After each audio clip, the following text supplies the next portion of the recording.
काय मोदीजी देशाची वाट लावायची ठरवली? तुमच्याच राज्यसभेतील भाषणावरून लोक घाबरली. कोरोनाचं नाव काढलं म्हणून लॉकडाऊन आता लागतो की काय? इराण युद्धामुळं जगाचं काय होईल माहित नाही, परंतु भारताची वाट लागणार. देशाची आर्थिक परिस्थिती बिघडली. प्रत्येक सर्वसामान्य माणसाची आर्थिक परिस्थिती बिघडवणार. महागाई वाढली, बेरोजगारी तर वाढवूनच ठेवलेली आहे. आणि एवढं सगळं असताना जर अचानक पेट्रोल पंपावर रांगा लागत असतील, त्याच्या अगोदर गॅस सिलेंडरसाठी रांगा लागत असतील, इथं लोकांना गाडीत भरायला 2-5 लिटर पेट्रोल मिळेना, एका बाजूला तुमच्या सरकारच्या वतीनं झुंबडशाही आणि लॉकडाऊनचं धुकं अर्थात भीती, अर्थात सरकार लोकांच्या खरंच भावनांशी खेळतंय की काय अशी परिस्थिती. धुरंधर वाटलत असल्यामुळं सरकार एकदम सुसाट आहे, परंतु सर्वसामान्य जनता मात्र वेगळ्या वेगळ्या धक्क्यांनी भुईसपाट होण्याची परिस्थिती नाकारता येणार नाही.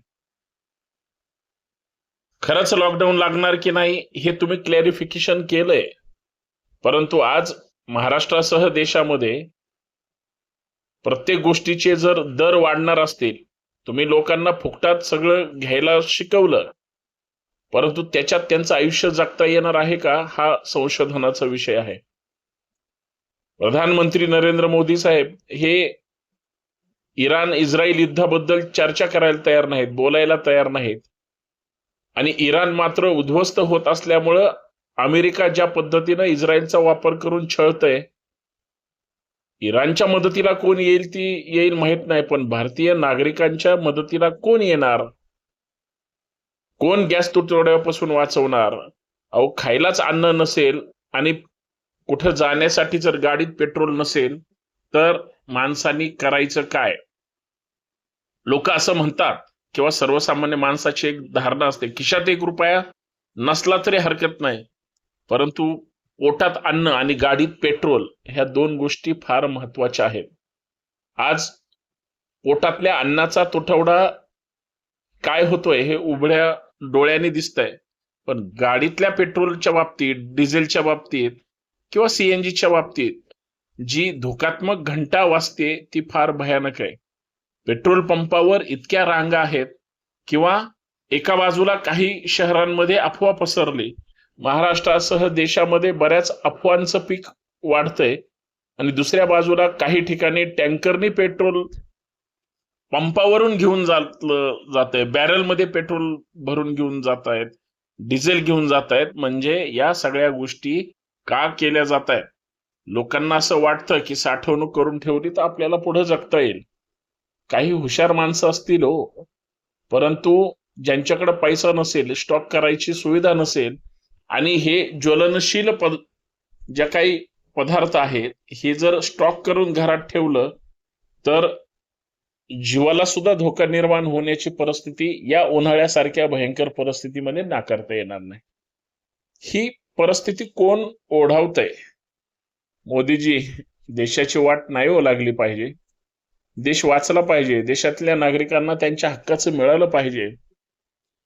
तुम्ही सत्तेमध्ये येण्यासाठी जे जे काही पालतं उतानं केलं, आज तुम्ही त्याच देशातल्या नागरिकांना पालतं उतानं करण्यासाठी जर काही षडयंत्र होत असतील भारतामध्ये, तर ते फार दुर्दैवी आहे. सत्तेत येण्यासाठी तुमची जी धडपड होती ती सत्तेत आल्यानंतर त्याच भारतीय नागरिकांची किंवा 125 करोड जनतेचं हित तुम्ही जपणं गरजेचं आहे. परंतु तुमच्याकडून जर लोकांची पिळवणूक, छळ आणि इतर गोष्टी होत असतील, होणार असतील, तर तुम्ही शांत बसून चालणार नाही. असं म्हणतात विरोधी पक्ष, तुमच्यावर टीका करतात. मुळात विरोधी पक्ष वाईट आहेत, विरोधी पक्ष चांगले नाहीत, विरोधी पक्षांची भूमिका अत्यंत वाईट आहे असं तुमचं म्हणणं असेल. विरोधी पक्ष म्हणतं की प्रधानमंत्री काहीच बोलायला तयार नाहीत, प्रधानमंत्री मुख गिळून गप्प बसलेले आहेत.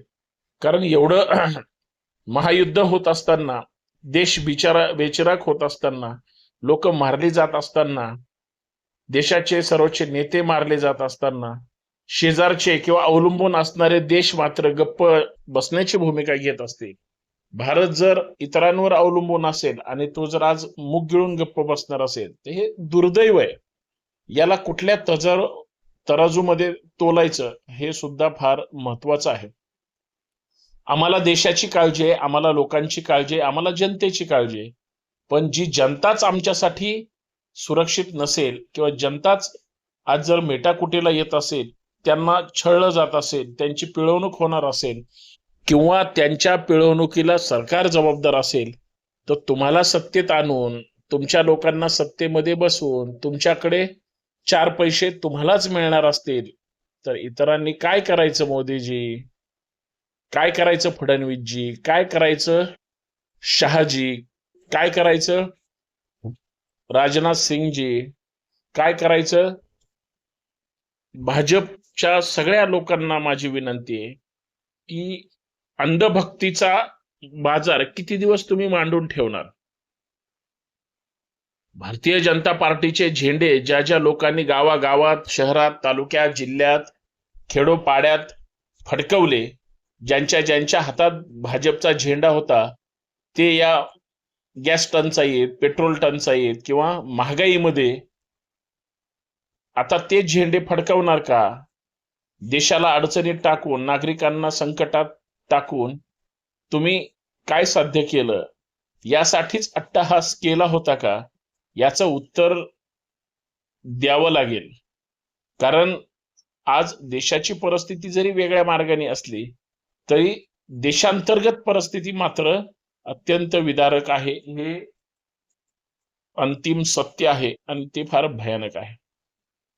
मित्रांनो, मी या व्हिडिओच्या माध्यमातून कदाचित तुम्हाला चेहरा दिसत नसेल, परंतु माझ्या मनातल्या ज्या भावना आहेत मला हे तुम्हाला याच पद्धतीनं तुमच्या समोर मांडण्याचा माझा प्रयत्न आहे. मी नेहमी विरोधाला विरोध बोलतोय किंवा विरोधाला विरोध करतोय असं नाही. देशातल्या लोकांची जी वाईट परिस्थिती आहे त्या पद्धतीवर भाष्य करणं हे माझं अंतिम कर्तव्य आहे. मला माझ्या देशाचा अभिमानच आहे. राज्यकर्ते आमच्यासाठी मायबाप आहेत, परंतु तेच जर या देशातील जनतेला वाचवणार नसतील, संकटात टाकत असतील किंवा सतत धक्के देत असतील. नोटबंदी केली, तुम्हीच केली ना.